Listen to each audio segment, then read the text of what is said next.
Hoy entramos al capítulo, ¿no? al tópico relacionado a diseños de investigación.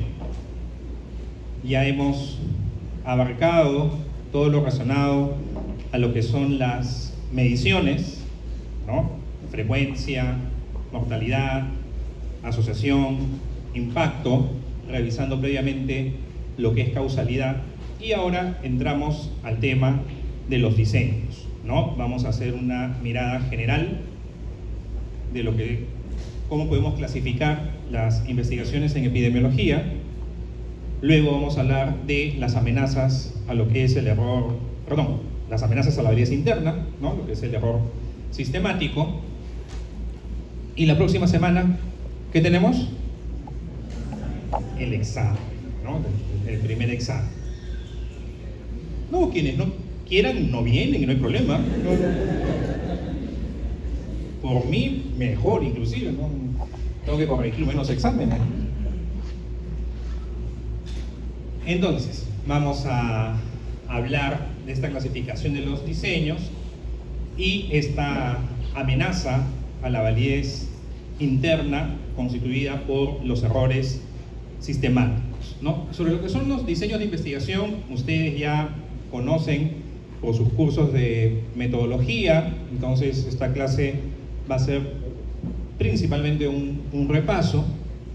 Solo de forma muy general, cuando representamos esquemáticamente este proceso de investigación, hay una etapa en la que están ustedes, que es la formulación del protocolo de investigación, ¿no? Ustedes están elaborando en sus grupos sus proyectos, y en esos proyectos pues hay un problema, una hipótesis, obviamente que el documento es mucho más extenso, los antecedentes, el marco teórico, y en la metodología se describe el diseño, ¿no? Cómo van a distribuir ustedes a los sujetos, qué mediciones van a realizar, etc. Al propósito, en este esquema, vean, las flechas que están dentro de este primer recuadro son bidireccionales, o sea, eso es al propósito. Lo que quiere aquí simbolizar estas flechas es que el proceso de elaboración del protocolo es dinámico y de ida y vuelta, porque uno va corrigiendo, ¿no? Encuentra una nueva referencia, eso hace que reformule tal vez algún objetivo, una variable que inicialmente pensaba medirla de una forma, luego la voy a medir de otra, pero todo en la etapa de planificación del protocolo. Pero una vez que uno ya termina el protocolo y pasa a lo que es la ejecución, ya no hay marcha atrás, ¿no? Y por eso es que las flechas acá ya son en una sola dirección. Eso no quiere decir que en la ejecución de un proyecto puede haber también algunos ajustes, algunas precisiones, algunas adaptaciones. Eso es posible y se dan, pero ya no van a haber cambios grandes a lo que es el objetivo, el diseño, criterios de inclusión. Eso ya no se va a modificar. Y cuando ejecutamos el estudio, finalmente podríamos llegar a 3 conclusiones, tratando de agrupar el análisis de los datos. Una de las conclusiones, uno de los caminos que ustedes no deben de llegar, es concluir que esa investigación no tiene valor científico. O sea, si ustedes están planificando un estudio para minimizar los errores sistemáticos, pues han puesto todas las salvaguardas para frenar, para evitar, ¿no? Para que no se introduzcan en el estudio esos errores. Pues no deberían de llegar ustedes a eso. Y luego las otras 2 opciones es que la hipótesis no se confirma o que la hipótesis se confirma. Ambas son válidas si es que se ha cuidado el minimizar el error sistemático. Si ustedes no confirman su hipótesis, está bien, porque descartamos esa explicación como posible a la pregunta y vamos yendo por otros caminos. O sea, ustedes no deben de desmotivarse ni sentirse mal porque no se corroboró la hipótesis que habían planteado.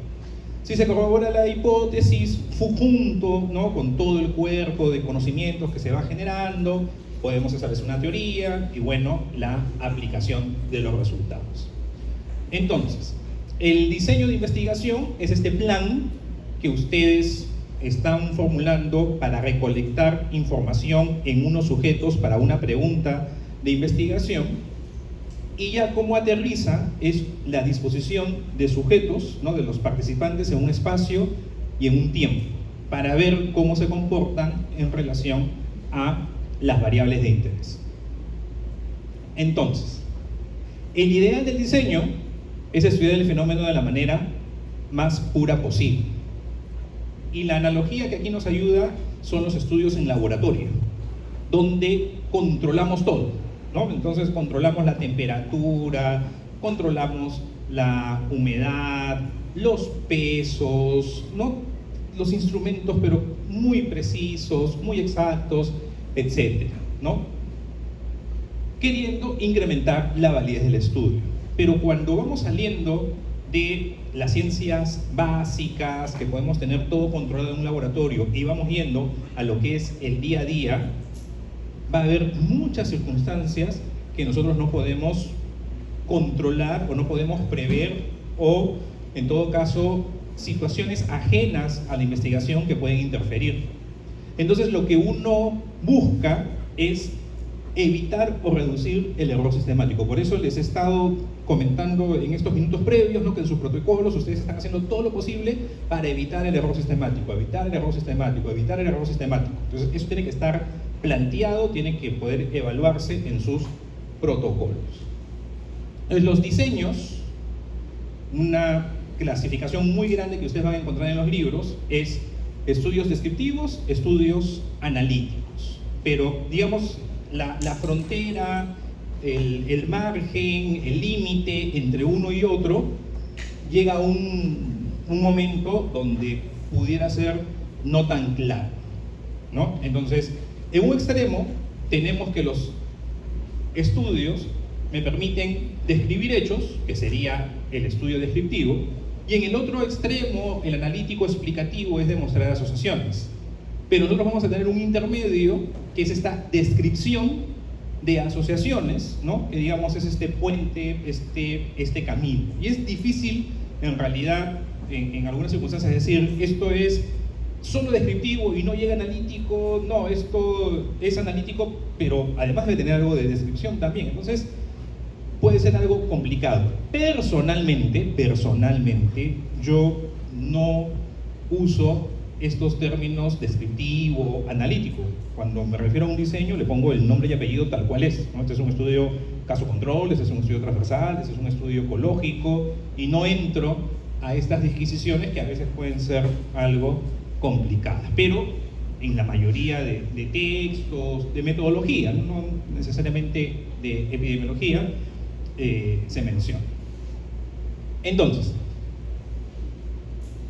¿qué elementos vamos a revisar nosotros que nos va a permitir aproximarnos a la clasificación de los diseños? ¿Ya? Vamos a usar estos 6 elementos, que no son los únicos, y en las siguientes clases vamos a ir viendo algunos con más profundidad, como en el caso de los experimentos. Un primer elemento es la estrategia del estudio.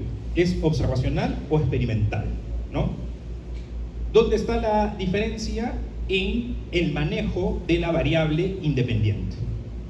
Si nosotros no tenemos un manejo, entre comillas, una manipulación, en el sentido de que nosotros administramos, decidimos quién recibe, quién no recibe, a qué dosis, por qué tiempo, etcétera, la variable independiente, digamos, las diferentes categorías que puede tener la variable independiente, estamos en un estudio observacional. Si nosotros hacemos ese control, estamos en un estudio experimental. Cuando acá estamos usando nivel de control y decimos que un estudio es controlado o no controlado, lo que estamos diciendo es si hay un grupo de comparación, ¿ya? Ahí ustedes anoten, cuando dice nivel de control es que hay un grupo de comparación. Entonces, controlado es que el estudio tiene un grupo de comparación dentro del planteamiento. No controlado es un solo grupo que estudia. Para los experimentos, la formación de los grupos, ¿es por el azar o no por el azar? Diseños aleatorizados, no aleatorizados. Unidad de análisis. La mayoría de diseños que ustedes han revisado, que han leído el año pasado en medicina interna, creo que están leyendo en psiquiatría, en cirugía, son investigaciones de base individual, pero tenemos investigaciones donde la unidad de análisis es la población, que se denominan estudios ecológicos, que vamos a ver a continuación. La cronología de los hechos, la cronología de los hechos, y vean cómo se difiere con lo que es la secuencia temporal. Son dos atributos que estamos separando.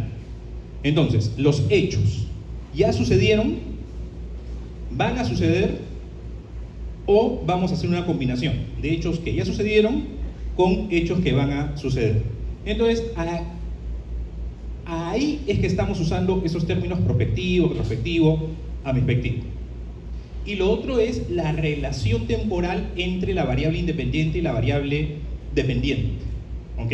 Si la variable independiente y la variable dependiente las evalúo en una sola medición transversal.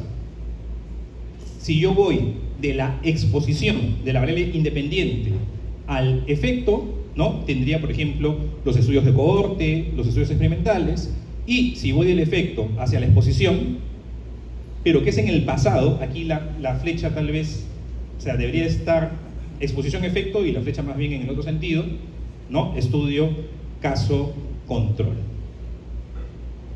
Entonces, este cuadro resume un poco los diseños que podemos tener con ya otras particularidades de los estudios experimentales, ¿no? O sea, si el estudio experimental es controlado o no controlado, si es aleatorizado o no aleatorizado, tenemos estos tres: el pseudoexperimento, cuasi experimento y el experimento verdadero.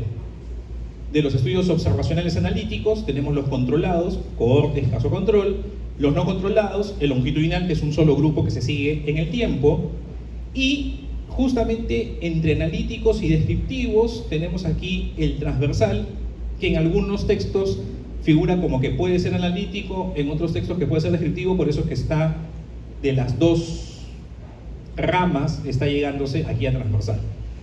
El estudio ecológico y la serie de casos, ¿no? Que sería el diseño más sencillo, pero importante también en epidemiología. Entonces, aquí lo que vamos a ver solamente son ejemplos, esto lo vamos a pasar rápido, ustedes tienen ahí los ejemplos de los diseños, o sea, serie de casos, ¿no? Un estudio sobre malformaciones, ¿no? Cavernosas en médula espinal, ¿no? Una serie de casos donde se describe justamente, ¿no? Las intervenciones quirúrgicas. Eso ustedes han estado familiarizados o están familiarizados prácticamente desde que empezó la carrera, ¿no? Cuando hacían sus seminarios de los diferentes cursos, ¿no? Lo aplicaban a algunos casos clínicos y revisaban artículos tipo series de casos. Los estudios ecológicos son investigaciones donde la población es la unidad de análisis. Lo que se compara son indicadores, tasas, ¿no? Medidas de resumen poblacional, y me dan una orientación. Son estudios exploratorios que luego me permiten generar hipótesis para estudios ya analíticos, ¿no?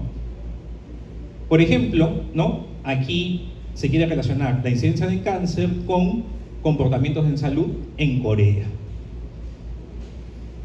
Y cuando estamos ante estudios ecológicos de grupos múltiples, es bien frecuente que los resultados se representan en este tipo de gráfico, ¿no? ¿Cómo se llama ese tipo de gráfico?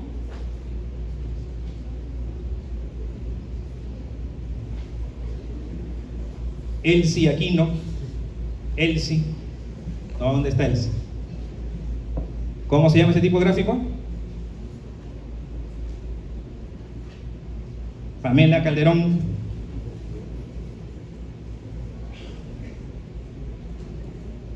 Fuerte. Dispersión, gráfico de dispersión. ¿Ok? Muy bien.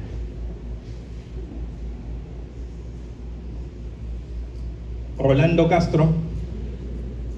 Rolando, ¿qué me dice este 063?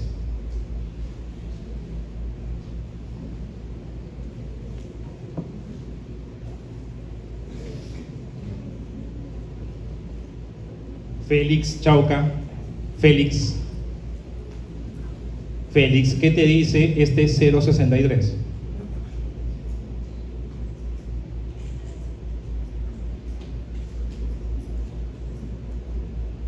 Lidia Cárdenas, Lidia, ¿qué te dice este 063?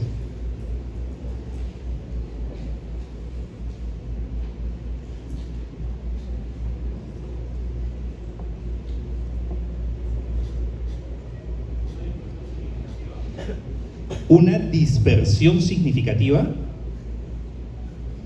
No.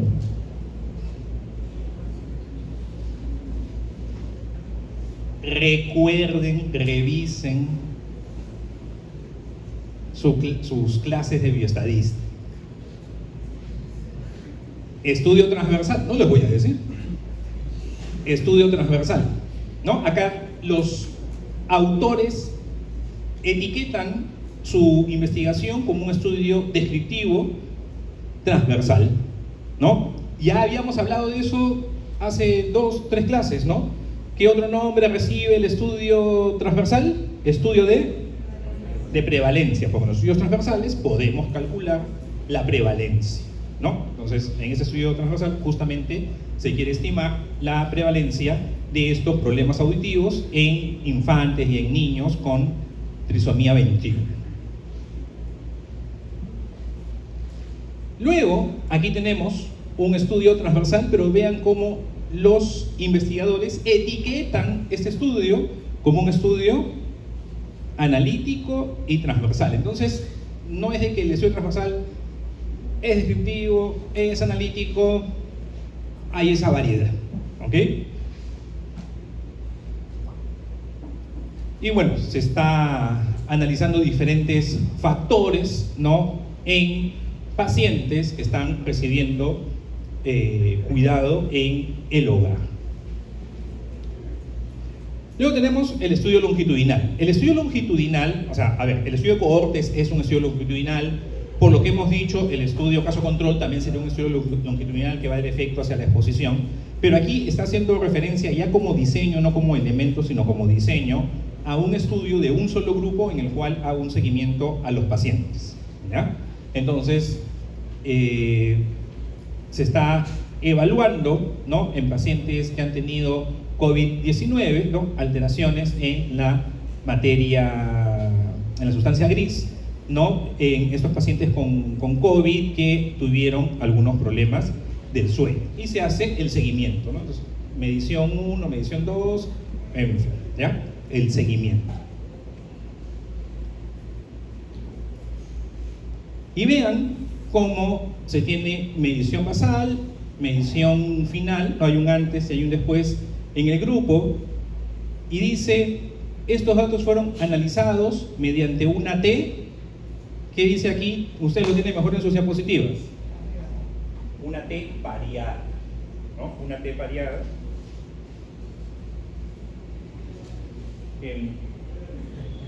Se fue. No sé si es este o ahí, pero ya en el intermedio se soluciona.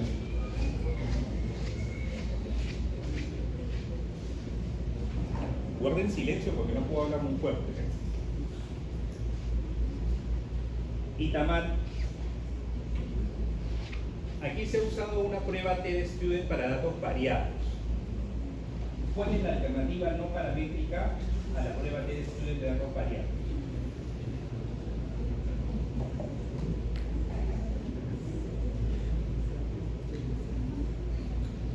Armando Centeno.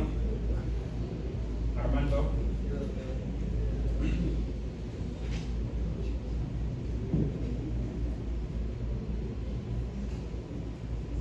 Edith Chumbipuma.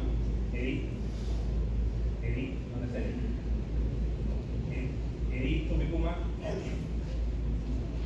¿Cuál es la alternativa no paramétrica a la prueba TD-Student de datos variados? no le voy a decir. ¿Dónde te llamaron?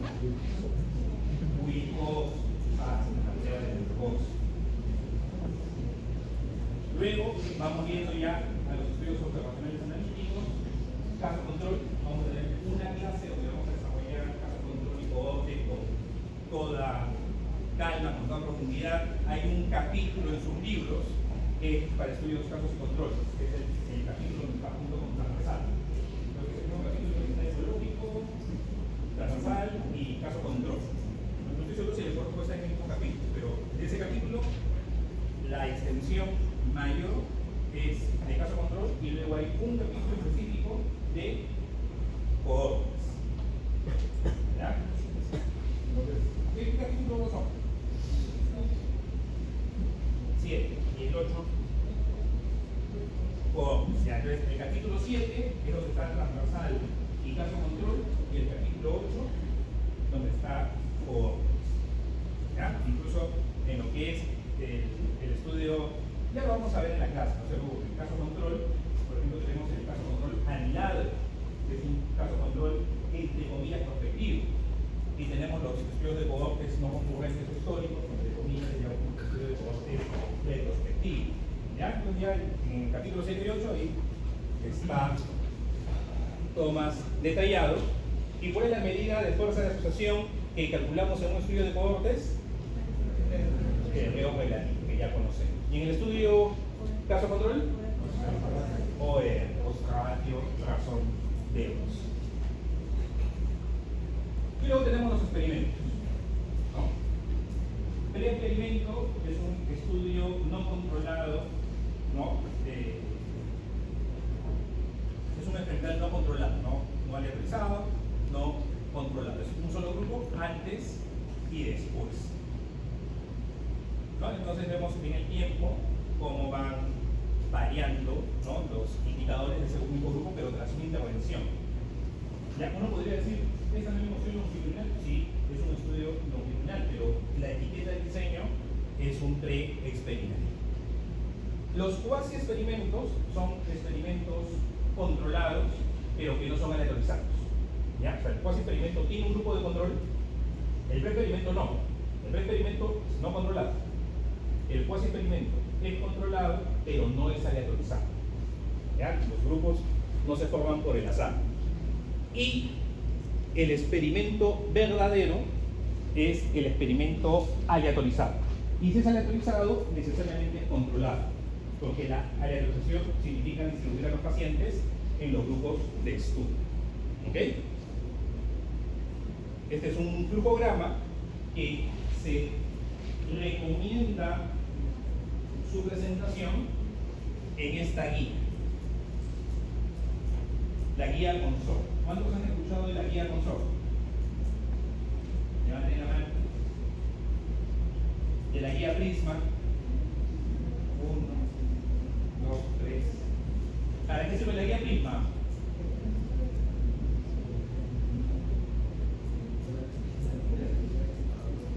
Solo la han escuchado. Para el reporte de revisiones sistemáticas. ¿Ya? Hay 3 guías que ustedes tienen que conocer sí o sí. Hay un montón. Hay cualquier cantidad de guías, pero hay 3 que deben de conocer. Una es Strobe, S-T-R-O-B-E. Otra vez, S-T-R-O-B-E. Venga, no, Strobe. Que es la guía para el reporte de estudios observacionales en epidemiología. La otra guía es la guía Consor. La guía Consor es la guía para el reporte de ensayos clínicos. Y la tercera guía es la guía Prisma. La guía Prisma es la guía para el reporte de revisiones sistemáticas. ¿Ya? Particularmente revisiones sistemáticas de ensayos clínicos, principalmente, pero digamos, hay extensiones, variantes, de Prisma. Esas 3 guías las tienen que conocer. Son documentos que no son muy extensos, pero que nos va a ayudar a comprender mejor lo que es la publicación de investigaciones en medicina. ¿Ya? Entonces, este es el panorama de los diseños. Como les he mencionado, esto que acabamos de revisar, no es exhaustiva.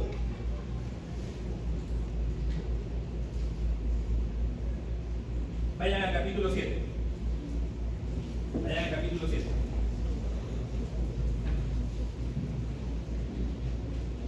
Al final del capítulo 7.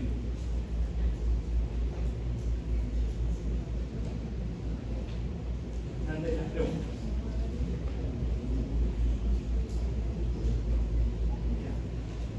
Antes de conclusión. El anterior.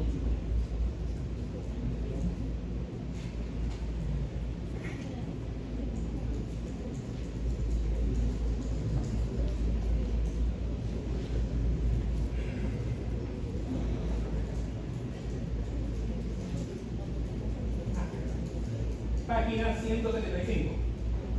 Página 175, parte inferior de la página 175. Segunda columna, parte inferior. ¿Qué subtítulo figura ahí? Caso cruzado. Acá en ningún momento aparece caso cruzado. Y lo vamos a estudiar. Y les voy a preguntar sobre caso cruzado. ¿Ya ven? Esta clasificación no es exhaustiva.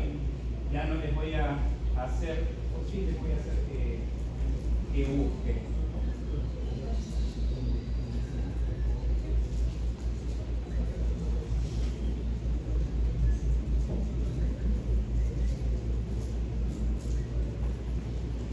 Página 190. Página 190. Primera columna de la página 190, a la izquierda, en letras azules. ¿Qué es lo que dice? Los controles basados en la cuenta. Casos y controles anidados según un estudio de Ecuador. Caso control anidado. Es un estudio caso control, pero con ciertas particularidades. Y les voy a preguntar del caso control anidado. ¿Ok? Alerme para dejar de molestar, de asustar. Claro, es solamente comprender de que esta clasificación no es exhaustiva. Ahí mismo, en sus libros, ya no voy a buscar la página ahorita, en los estudios experimentales hay un tipo de experimento que se usa mucho en otras áreas, en otras disciplinas, ¿no? Que es el diseño factorial. Por ejemplo, los experimentos tienen un diseño factorial. Y ya ahí vamos a estudiar de qué va de los estudios factoriales. Y así en el experimento se abre más posibilidades. ¿Ok? Se van desarrollando nuevas posibilidades de diseño también en el tiempo. El estudio caso control y el estudio de cohortes como, digamos, su presentación, su sistematización, su afinamiento para que todos sepamos qué es un buen estudio de caso control, qué es un estudio de cohortes, es algo que se desarrolló a mediados del siglo XX por Dolph y Hill en sus investigaciones sobre cáncer de pulmón, con mortalidad sobre de cáncer de pulmón y tabaquismo. No es que antes no se hubieran dado estudios de seguimiento a pacientes, no es que antes no se hubiera comparado los enfermos versus no enfermos, pero es de los años 50 del siglo anterior donde se empiezan a desarrollar un poquito, donde se desarrollan mejor y a partir de ahí ya vamos avanzando. ¿Okay? Los estudios caso control anidados, ¿no? Que figura ahí en sus libros, hoy en día, con el desarrollo, por un lado, de medios de laboratorio que requieren menos muestra, inclusive a veces muestra que solamente es un papel filtro, y una mejor capacidad de conservar muestras, se han desarrollado en las últimas décadas. O sea, un estudio caso control anidado hace 40 años, 30 años, muy difícil de hacer. Hoy en día es más factible por las nuevas tecnologías. ¿Okay? Entonces esto va a seguir avanzando. Y hay la clasificación de los diseños es tan variada, hay diferentes propuestas, que, por ejemplo, esta figura de esta lámina es una clasificación de diseños solo observacionales, tomando en cuenta tres criterios: la direccionalidad, la temporalidad y la selección de la muestra. Y cada cubito podría ser un diseño diferente, que no se le está poniendo un nombre en particular, pero digamos son las posibilidades de cómo yo selecciono a mis participantes, la temporalidad, la direccionalidad. ¿Ok? Entonces, solamente para que vean lo diverso que puede ser el tema del diseño. Y lo que hay que tener, sí, cuidado, yo he usado estas palabras, pero las puse entre comillas, como figura acá en este libro de Kramer, que pueden confundir los términos prospectivos, retrospectivos. Entonces hoy en día no se aconseja, ¿ya? Vean, esto desde el año 88 del siglo pasado ya se discutía. Y esta es la guía Stroop que les comentaba para el reporte de estudios observacionales de epidemiología, donde también recogen esta observación. Esto ya es más reciente, esta guía debe ser inicio de los 2000, donde no se aconseja el uso de los términos prospectivo o retrospectivo, ¿no? Pero para entendernos un poco por ahí, vamos a usar, ¿no?, entre comillas, estos términos. Entonces, ya hemos dado una vista así rápida a lo que son los diseños, y ahora vamos a conversar de los errores sistemáticos, ¿no?, que amenazan la validez interna. Entonces, en una investigación tenemos este concepto de validez externa, de cuánto representa mis hallazgos a la población. Pero la validez interna tiene que ver hacia adentro del estudio, si es que yo he podido controlar bien esas amenazas desde el punto de vista de medición de las variables, selección de los participantes y controlar el efecto confuso. ¿Okay? Entonces, los sesgos vamos a clasificarlos en estos tres grupos: selección, información, el efecto confuso. Y en el Working, por ejemplo, no lo trata estrictamente como un sesgo, sí, una amenaza a la validez interna, pero no está dentro del grupo de los sesgos. Es un capítulo solito para lo que es confusión y modificación de efecto. ¿Okay? Pero para efectos del curso, todo, al ser amenaza a la validez interna, lo tratamos como sesgo. Y vamos a empezar con el sesgo de medición. Este gráfico, este esquema, es otra forma de ver lo que es la exactitud y precisión. ¿Okay? La exactitud es dar con el valor real, no con el valor verdadero de una característica, de un fenómeno, en nuestro caso, para los pacientes. Yo soy exacto, o sea, ¿cuánto tiene de bilirrubinas totales este paciente? 1,1, ok. Ese es, con exactitud lo estoy midiendo, ¿no? ¿Cuál es el nivel de glicemia en este paciente? 88, sí, y efectivamente tiene 88, ¿no? Le doy en el. Pero cuando yo repito las mediciones, yo espero de que todas más o menos estén cerca. Pero podría ser de que yo cuando repito las observaciones ya no estoy tan cerca una de otra. Entonces lo que estoy perdiendo es precisión. En este esquema, en el eje de las ordenadas, ¿okay? ¿Cuál es el eje de las ordenadas? El Y. ordenadas, la función de X. ¿Ya? El eje de las ordenadas está representando el laboratorio de referencia. ¿Ya? O sea, está representando el gold standard. ¿Ya? Está representando la medición sin error. Y en el eje de las abscisas está la medición de los laboratorios de las mediciones que estamos evaluando. Entonces,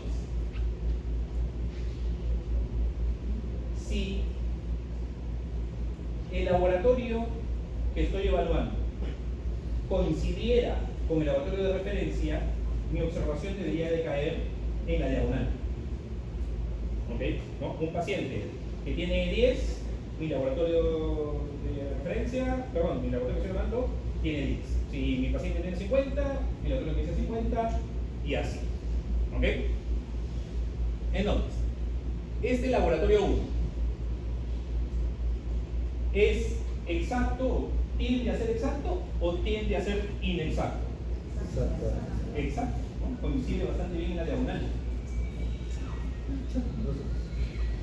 Y los puntos que coinciden, ¿están separados entre sí o están todos bien unidos?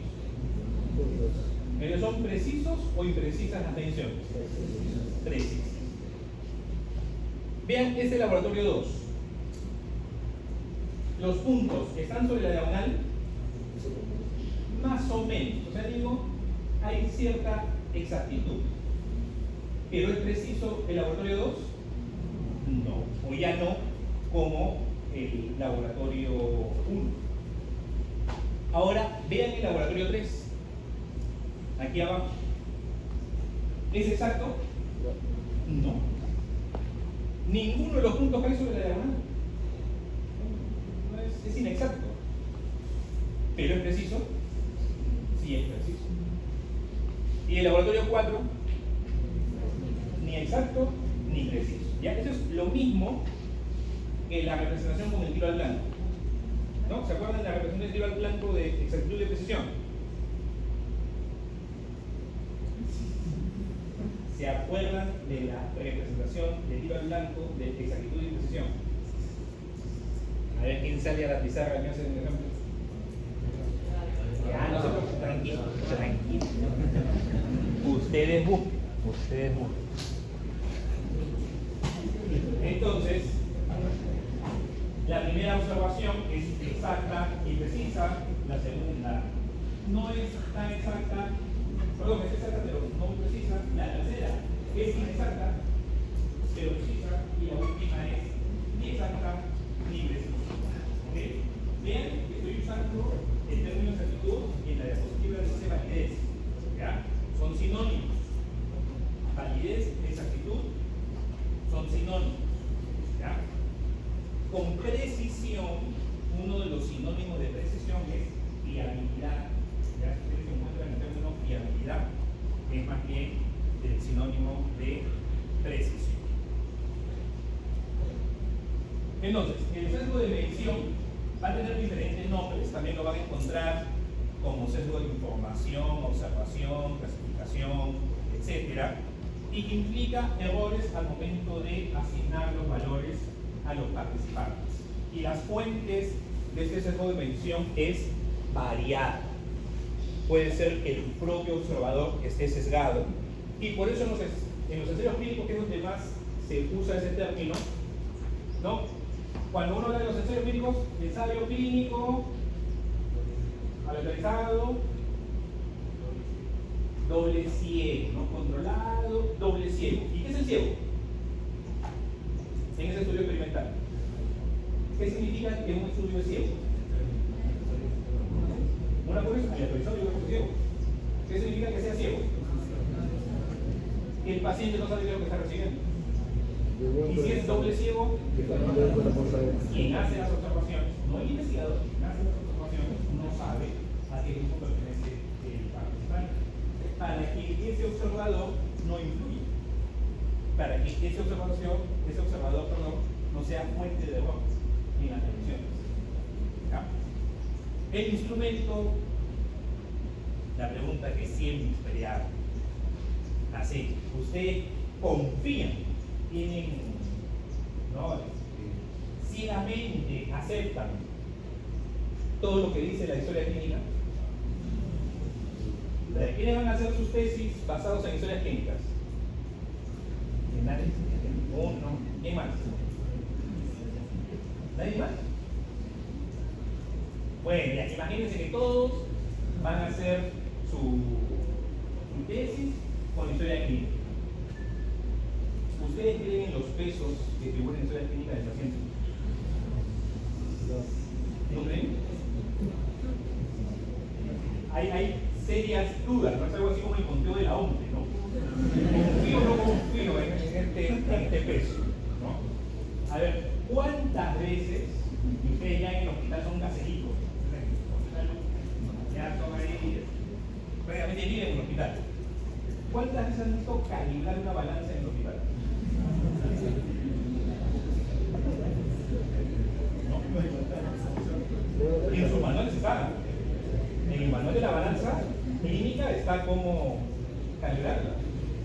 ¿Cuántas veces han visto calibrar una balanza? Nadie. Ya, estamos hablando solamente de la balanza.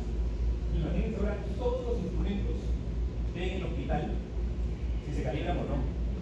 Ojo, pero también el observador, cómo hace las mediciones. A ver, ¿ustedes confían en todas las temperaturas que hay en las historias clínicas? O sea, toma la temperatura como les enseñaron en el CIPA, ¿no? En el CIPA, ahí con su reloj tomaban el tiempo, tiene que estar 5 minutos el termómetro.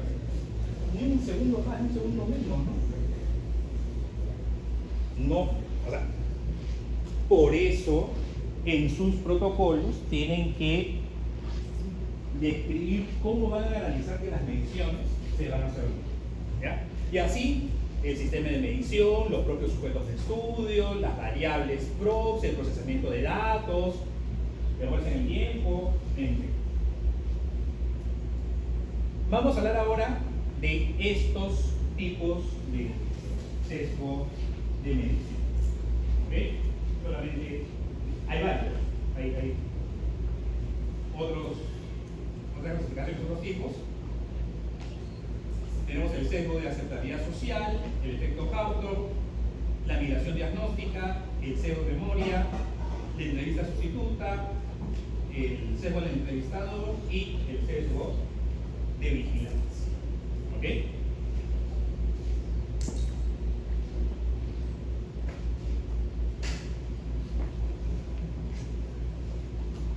Espera, no está de aquí. Los dos primeros les explico. La aceptabilidad social es un fenómeno que se presenta cuando indagamos por temas que son sensibles y las personas no desean decir su comportamiento, su pensamiento, etcétera, porque podría ser visto mal, ¿no? Entonces, por eso la gente prefiere no mencionar, ¿no? En medicina, por ejemplo, ahora que ustedes están en psiquiatría, el tema de adicciones, ¿no? O sea, es un poquito complicado que alguien así tenga total libertad de decir sí, yo he consumido tal o cual sustancia, ¿no? Es complicado. Ahorita, de broma, solamente de broma, no se me vayan a molestar porque a veces son sensibles hoy en día. Es como si ahorita yo preguntara, a ver, levanten la mano los que votaron por Keiko, ¿no? Ya que estamos en sillas naranjas, ¿no? Entonces, por algo estamos en este auditorio. Tranquilo. Entonces, según la OMS en Lima, ¿no? Tal vez más o menos el 20%, 25% votó por Keiko. Y aquí, por ahí algunos nomás levantaron la mano. Entonces, claro, es solamente una broma. Feliz.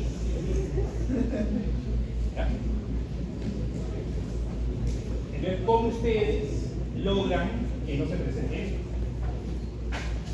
El efecto Hawthorne, ya que es bien conocido. A ver, ¿quién recuerda? ¿Qué es el efecto Hawthorne? Bien, sí, ¿no?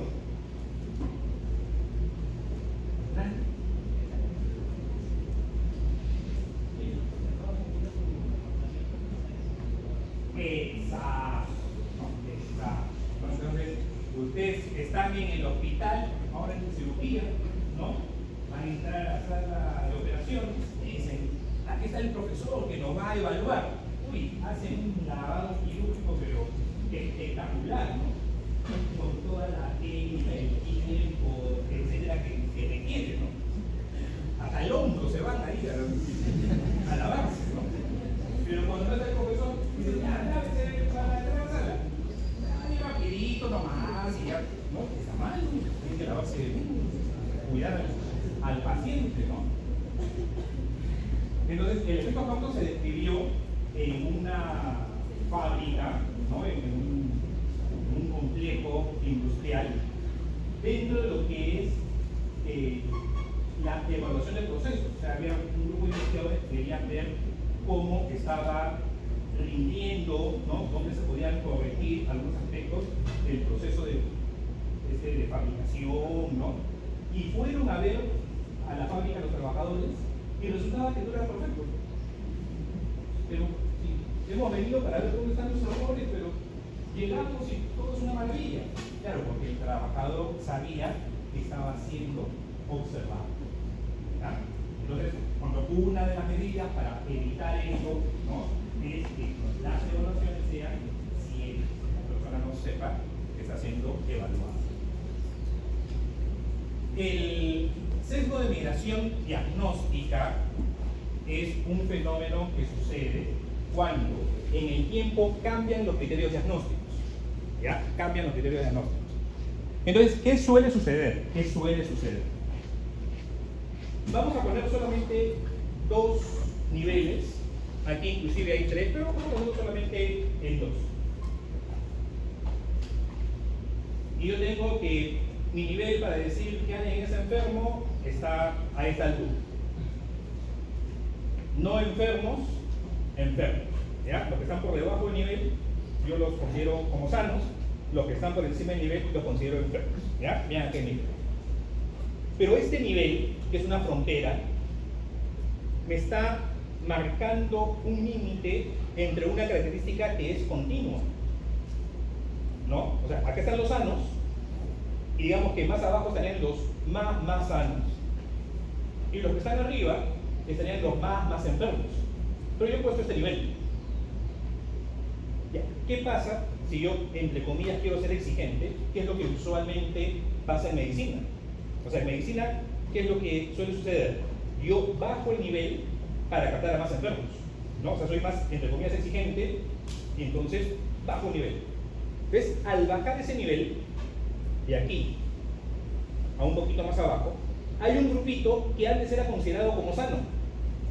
Y estos que eran considerados como sanos, ahora no están pasando a los enfermos. Y los que eran sanos se quedan sin un grupito que eran los menos sanos de los sanos. Entonces, el efecto al final, ¿cuál es? Que en ambos grupos mejoran por ese cambio de criterio. Porque los que eran enfermos están recibiendo ahora sanos.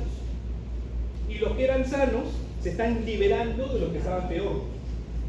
Entonces, es un fenómeno que sucede, que por el cambio de criterio, ambos grupos mejoran. ¿Ya? Ese es lo que se conoce como migración diagnóstica. Que hay que tener cuidado, o sea, ¿y por qué hay que tener cuidado? Porque los criterios diagnósticos de algunas enfermedades cambian en el tiempo. No sé si acá está la... Ya, ese es en el caso de anemia, lo he traído, porque eso es un poco al revés, ¿no?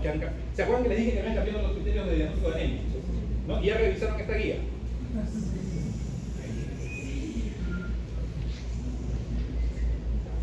Bueno, vean cómo cambiaron algunos puntos de corte, ¿ok? Para lo que es anemia. Y también para las gestantes, que han cambiado algunos puntos de corte. Y quería mostrar, no les he traído la hipertensión. O sea, por ejemplo, uno de los criterios que en el tiempo, hablamos de décadas, ha ido cambiando bastante es el de hipertensión arterial. O sea, lo que yo estudié ¿no? Los niveles de presión arterial no es lo mismo de lo que ustedes están estudiando, ¿no? Síndrome metabólico en general, con todos los componentes del síndrome metabólico, ¿no? Nivel de glucosa, perfil lipídico, riesgo cardiovascular, en general, eso en el tiempo va cambiando. Quiero retroceder solamente acá para verificar. El sesgo de memoria, su nombre lo indica, es aquel sesgo que se presenta cuando no recordamos bien. Pero particularmente este sesgo de memoria se describe en los estudios casos y controles. ¿Ya? Porque hay una tendencia a que el caso busca recordar mejor el pasado en comparación al control. O sea, y es razonable, la persona que padece una enfermedad busca explicarse por qué soy enfermo y la persona que no tiene ese diagnóstico no hace ese esfuerzo. ¿Ya? Cero de memoria. Pero si bien se describe en el estudio casos y controles, principalmente como una amenaza seria, en cualquier investigación va a darse, ¿no? Si yo les pregunto, a ver, hacemos debate. Baby del Castillo, Baby, justo aquí. ¿Qué almorzaste el martes de la semana pasada? ¿Y cómo te acuerdas que almorzaste ahí de verde? A todos los martes almorzan eso. Se vale. A ver, Ever Enríquez, ¿tú te acuerdas que almorzaste el martes de la semana pasada? Es difícil, ¿no? Si hacemos la pregunta ¿qué almorzaste el martes de la semana pasada? Es complicado. Claro. Salvo Baby que religiosamente almuerza sus talleres de verdes. ¿No? ¿Eso será algún código del DSM-5?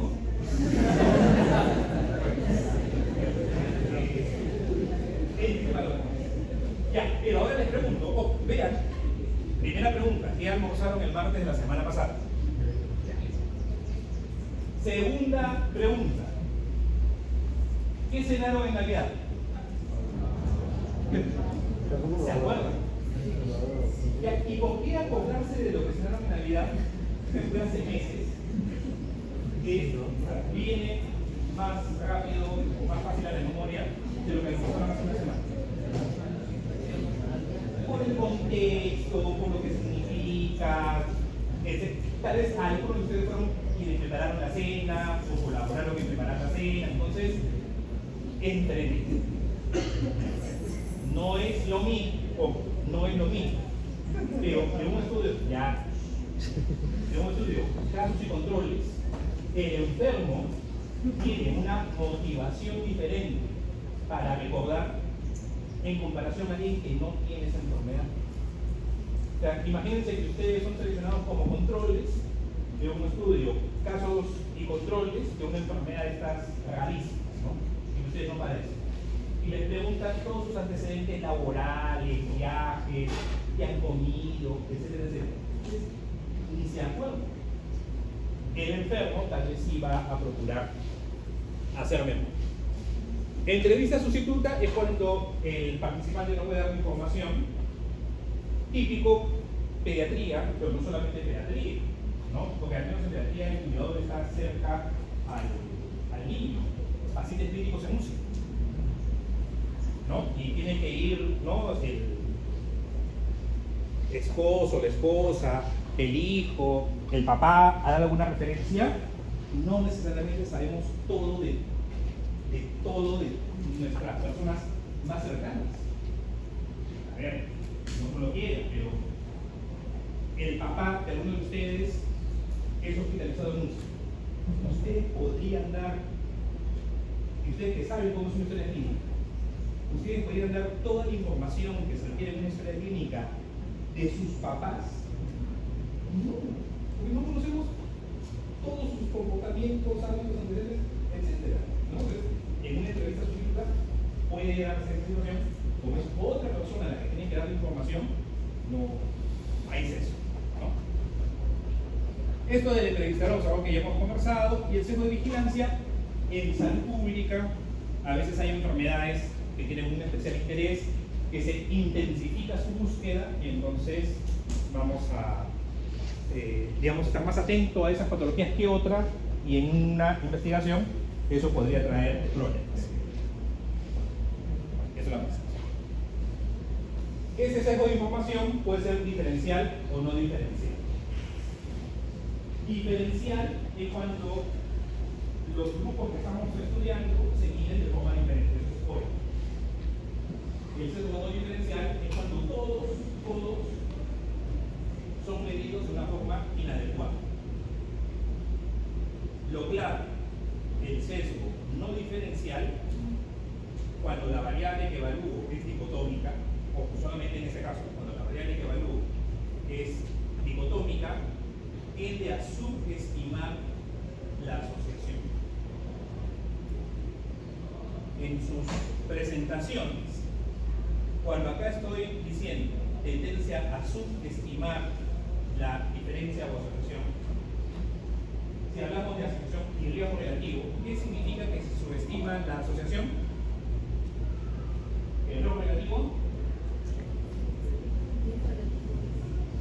Cuando digo que se subestima la asociación, ¿qué significa que va a pasar con el riesgo relativo? Se acercan. ¿Ya? Subestimar la asociación, me acerco al 1. ¿Ya? ¿Qué pasaba con la razón de odds? Más bien, cuando la enfermedad se hacía más frecuente, sobreestimaba. ¿Y qué significaba que sobreestimaba la asociación? Me alejo del 1. Subestimar la asociación, me acerco al 1. Sobreestimar la asociación, me alejo del 1. ¿Ya? Eso, recuérdenlo, por favor, muchachos. Y bueno, los errores en las mediciones, ¿no?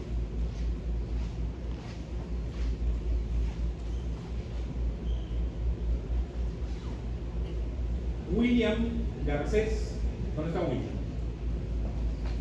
William. ¿Se acuerdan de estadística? Yo estoy en estadística, lo he hecho. Tengo acá una balanza. Me subo a la balanza. 60 kilos. William, ¿le crees a la balanza? Medita tu respuesta.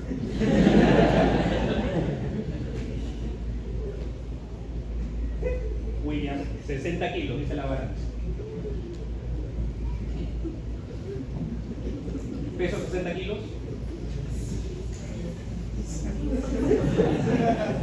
No te escucho, William. Me bajo de la balanza. Me vuelvo a subir a la balanza. 60 kilos.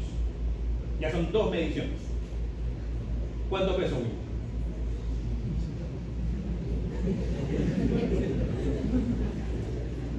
Me bajo de la balanza. William, me subo 1000 veces. Me subo a la balanza. 1000 veces. Las 1000 veces, 60 kilos. ¿Cuánto peso? Ahora son 1000 veces que me he subido. ¿Peso 60 kilos? ¿Quién dice que sí? ¿Quién dice que no? Claro, no peso 60 kilos. No, peso 55. Está descalibrado. No ha medido mi peso. Entonces, ¿qué sucede?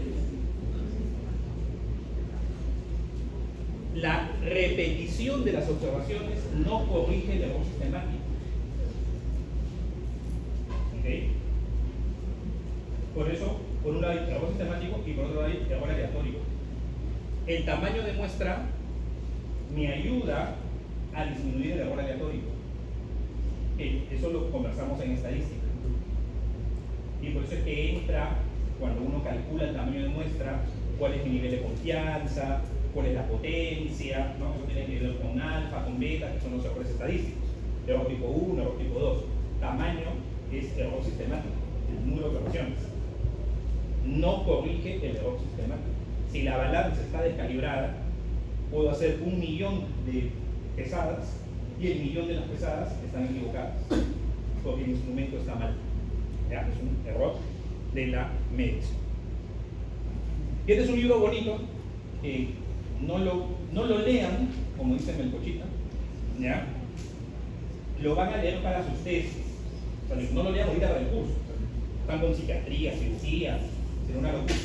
Pero para sus tesis lo descargan y lo revisan. ¿Ya? Es una referencia que les va a ayudar. Ahora pasamos a lo que es el sesgo de selección. Ya hemos visto rápidamente el sesgo de medición. Ahora veamos el sesgo de selección. Pues ya van a ser las 4 ya. Un descanso de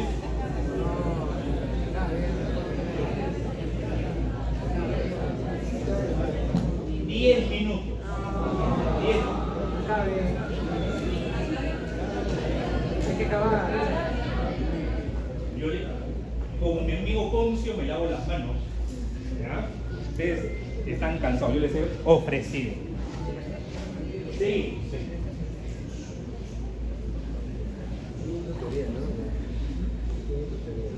Pasamos ahora al sesgo de selección.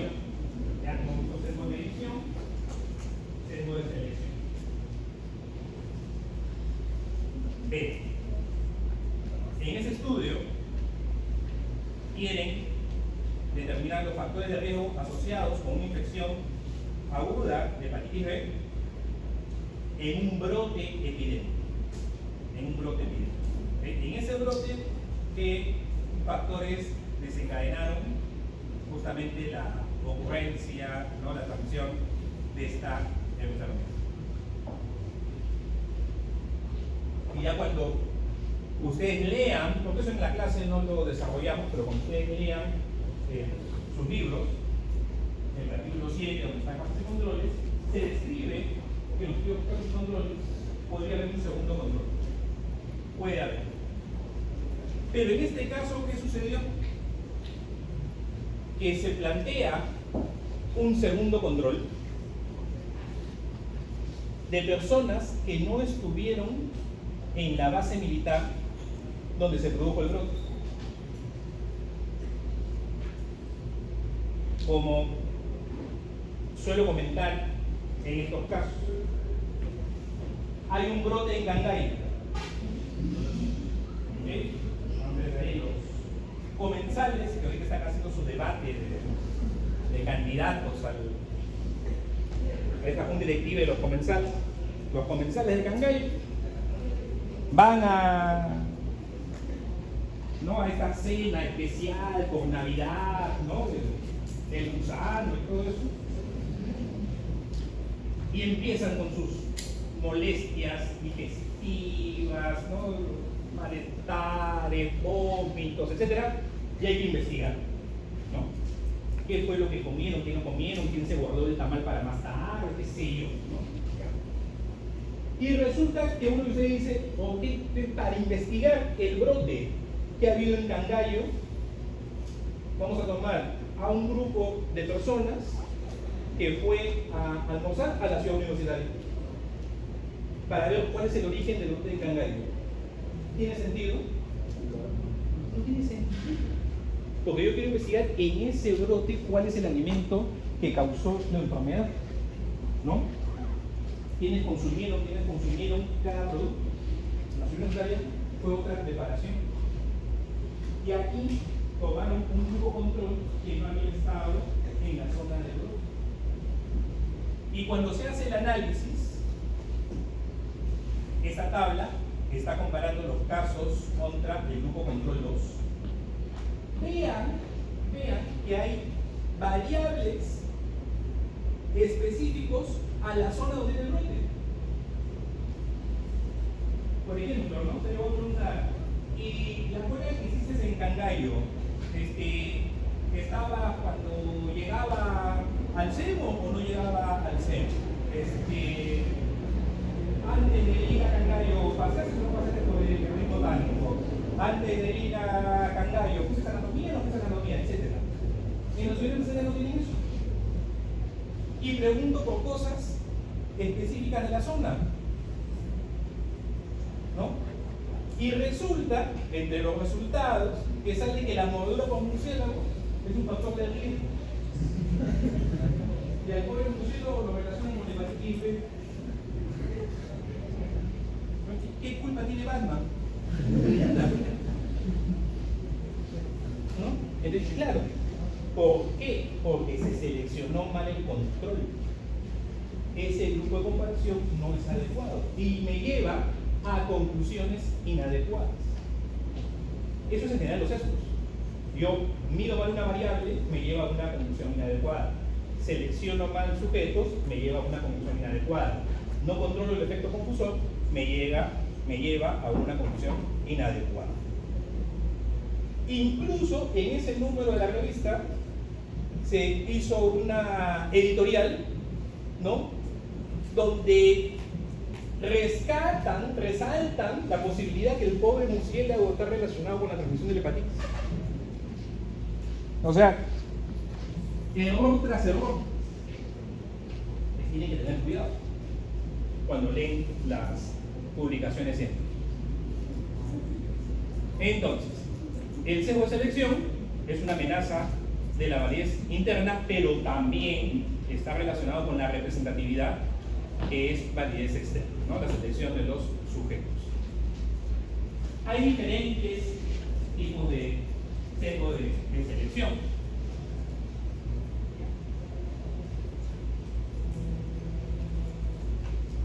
Neyman se escribe. No respuesta es lo que pasa. A ver, antes de las elecciones me contaron, me contaron porque yo no vi el reportaje, fue en Corto Poder, tal vez alguno de ustedes vio el reportaje en Corto Poder. La semana previa o 2 semanas previas a las elecciones, que se hizo un reportaje, ojo, lo que me comentaron neutral, o sea, no era ni a favor ni en contra, un reportaje neutral sobre cómo trabajan las encuestadoras. Entonces, en ese reportaje, lo que me han dicho que se describió es la alta tasa de no respuesta que hay. O sea, las empresas encuestadoras hacen un trabajo enorme, ¿no?, van al campo, etcétera, tocan la puerta y, de lo que acuerdo me comentaron, solamente 2 de cada 10 abren la puerta para contestar. Entonces, esa muestra puede tener problemas, porque la no respuesta es altísima. Claro, uno se queja así, que las encuestadoras, pero a ver, si las personas no colaboran, la muestra podría estar sesgada. ¿Ya? Luego tenemos el sesgo de Neyman. El sesgo de Neyman se escribe en estudios prácticos controles, también en estudios transversales. El sesgo de Neyman, ¿en qué consiste? Bueno, tenemos una enfermedad que es muy letal, ¿ya? Una enfermedad muy letal. Y además esta letalidad se da al inicio de la enfermedad. Los pacientes que nosotros encontramos son los sobrevivientes. ¿Okay? Es una enfermedad que muchos mueren, y mueren tempranamente en la enfermedad. Cuando hacemos los estudios casos y controles, los casos que nosotros vamos a reclutar no están representando todo el espectro de la enfermedad, y por lo tanto puede incluir un sesgo, porque no son lo que decía. ¿Se acuerdan el Word que la semana pasada conversamos? Cuando la razón de odds es un buen indicador del riesgo relativo, ¿no? Cuando los casos son representativos de todos los enfermos respecto a los antecedentes de exposición. Cuando los controles, lo mismo, y bueno, la enfermedad es poco frecuente. En el caso del sesgo de Neyman, lo que estaría sucediendo es que esos casos no son representativos de todo el espectro de la enfermedad respecto a lo que es exposición, porque muchos pacientes fallecieron y fallecieron rápidamente. ¿Ok? El sesgo de Bergson es otro sesgo de selección muy particular, epidemiológico, en estudios de base hospitalaria. ¿Ya? El sesgo de Bergson se describe en estudios de base hospitalaria cuando esta combinación de exposición y enfermedad aumenta la probabilidad de ingreso a un hospital. Entonces, este enfermo que está en el hospital no es representativo de todos los enfermos porque su hospitalización estuvo de la mano de lo que es la exposición. ¿Ya? Eso se describe en estudios, casos y controles. La muestra sesgada por la duración se describe en los estudios transversales. Podría decirse que también en casos control, pero sobre todo en los estudios transversales, donde es más probable en un estudio transversal, en el momento en que se hace la investigación, identificar, captar, ¿no?, a un paciente con un tiempo de enfermedad más prolongada que a un paciente con un tiempo de enfermedad más corto. ¿Ya? Ese es la muestra sesgada por la duración. Algunos otros sesgos: pérdida de seguimiento, que esto se da en estudios de cohortes y en estudios experimentales. ¿Okay? El participante voluntario, la autoselección, se ha descrito que el voluntario tiende a ser más saludable que el que no desea participar en una investigación, cuando es de forma voluntaria. Hay diferentes explicaciones que se plantean y una de ellas tiene que ver un poco más con el temor, si podríamos decir, la tercera psicológica. Una persona que se siente que está enferma tiene más miedo de participar en estudios porque le van a decir que está enfermo y él no quiere participar. En cambio, la persona sana tiende a tener más predisposición a participar en los estudios. El trabajador sano es algo parecido en el sentido, pero esto es en el área de salud ocupacional. No es lo mismo a lo del participante voluntario, incluso algo parecido a lo de Neyman, pero que no tiene que ver con mortalidad, sino que en trabajos sobre todo que requieren un esfuerzo físico importante, quienes continúan trabajando, o sea, quienes se mantienen en un trabajo, es porque físicamente son más aptos. Si físicamente yo tengo un mayor compromiso, pues dejo de trabajar. Pues, de ahí el efecto del trabajador sano. Y el sobrepareamiento, que lo conversamos, no lo conversamos, ¿no? Cuando hablamos de razón de odds, no hemos conversado. Lo vamos a revisar un poquito cuando hablemos de casos y controles, ¿no? El pareamiento es una técnica para controlar el efecto confusor, donde el control es incluido en función a características que tiene el caso. Ese es el pareamiento. Pero cuando yo hago un pareamiento ya con muchas variables, el resultado es que ese grupo control ya no es representativo de las personas libres de enfermedad, sino que esos controles cada vez se van pareciendo más a los casos. Y la consecuencia del sobrepareamiento es subestimar la asociación. Si el sobrepareamiento tiene como consecuencia subestimar la asociación, ¿qué pasa con la razón de odds? Se acerca al examen. Y aquí solamente un poquito de polémica. Este es Rothman, el del modelo de causalidad de las causas componentes suficientes. Publicó como ensayo que lleva por título ¿Por qué la representatividad debe ser limitada? Entonces, no le hagan caso en el sentido de sí, las muestras tienen que ser representativas, pero lo que Rothman señala es de que dependiendo del estudio, dependiendo de lo que yo quiero comparar, tengo que tener muy claro cuál es el mejor grupo de contraste. Eso es lo que dice ahora. Y no necesariamente ese mejor grupo de contraste va a ser una muestra representativa de toda la población, dependiendo del estudio que estamos formulando.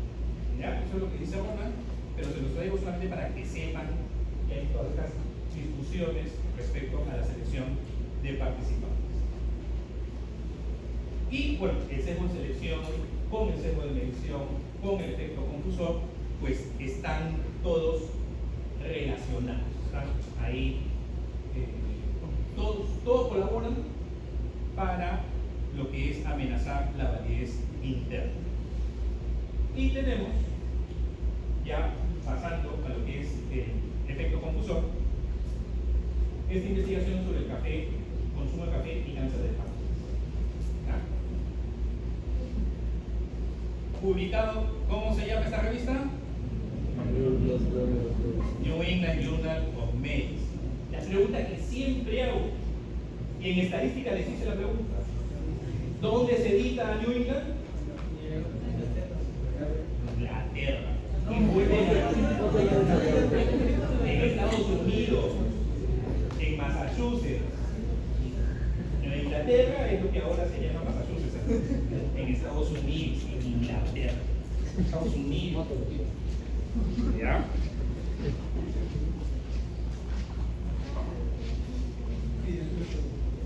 Nueva España, ¿dónde está? México.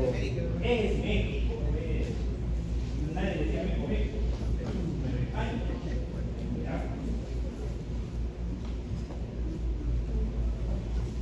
¿Y qué encuentra McMahon y colaboradores? Una asociación fuerte entre el consumo de café y el cáncer de páncreas. ¿Cuántos han tomado café hoy día? Todo tanto, y ahora es lo que dice McMahon. Se ha publicado en el New England. ¿Qué hacemos?